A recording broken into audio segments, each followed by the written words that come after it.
This is Dante Williams, and you're watching Dante's Boxing Nation.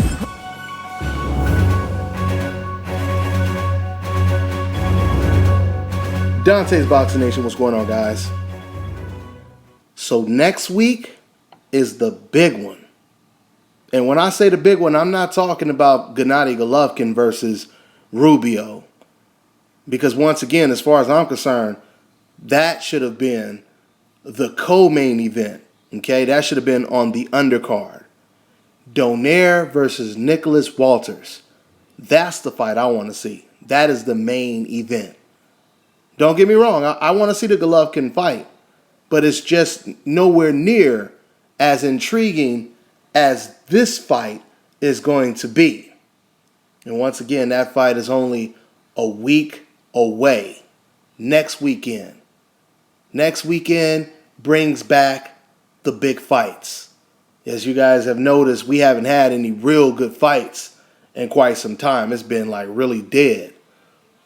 Although Durrell versus Brinson and Taylor versus Solomon was some pretty decent fights. Those were some pretty good appetizers, right? Congratulations to Jermaine Taylor, for being so far away from his prime and still being able to win a legitimate title. So going back to the Walters versus Donaire fight, I'm really looking forward to watching this fight. I mean, this fight right here is going to tell us a lot about Donaire. It's going to tell us a lot about Nicholas Walters. It was pretty interesting leading up to this fight.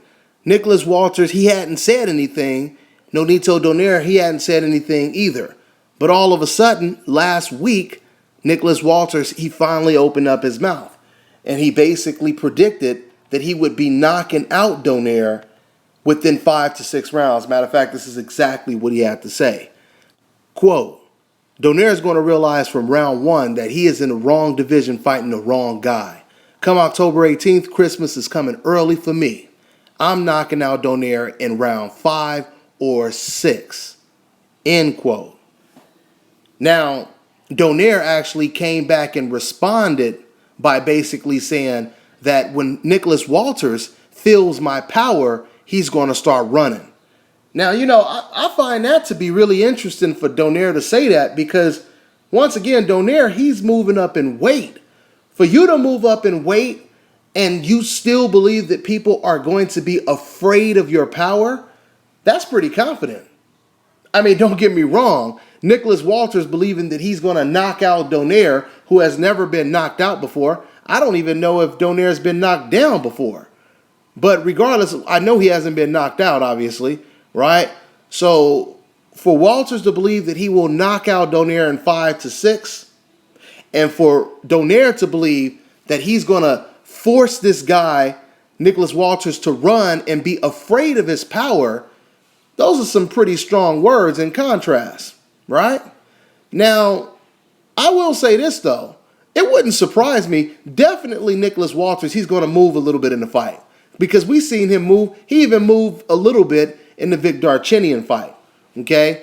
But I think there's a difference from moving in the ring and actually being afraid of someone's power. That is a big difference. Michael Spinks fighting against Mike Tyson, that's afraid of someone's power. Bruce Seldon against Mike Tyson, that's afraid of someone's power. Okay? But just slightly moving in the ring, I wouldn't say that's being afraid. That's setting up someone so that you can catch them and knock them out with a punch. Okay? So this fight is really interesting, guys. This fight is really interesting. Like I said, I'm not even gonna try to predict the winner in this fight because I told you guys before I haven't seen enough of Nicholas Walters. I mean, all I can really say right now is Nicholas Walters, he looked much better against the same Vic Darchinyan that was beating Donaire until Donaire caught him late and knocked him out. But that's not enough for me to say that Walters just wins this fight. This is a very competitive fight.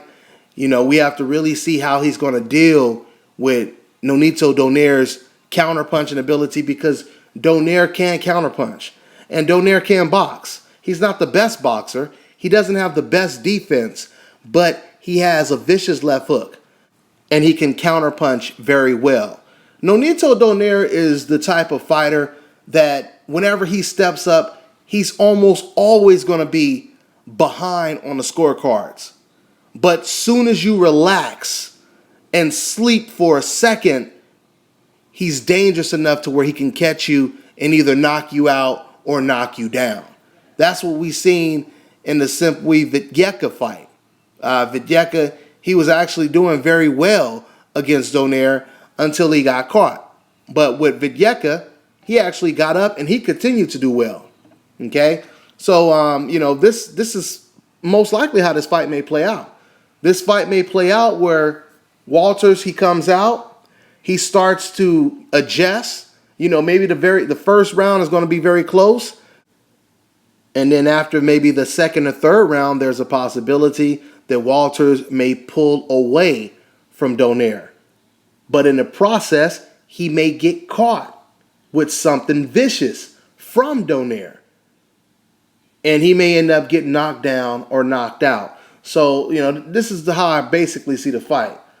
I either see Walters pulling away and starting to dominate Donaire and maybe winning the fight, or he pulls away, starts to dominate, and then he gets caught and gets knocked out or knocked down like Vic Darchinyan did in the rematch. So on October 18th, we will see. That's pretty much all I got. I'm on to the next one.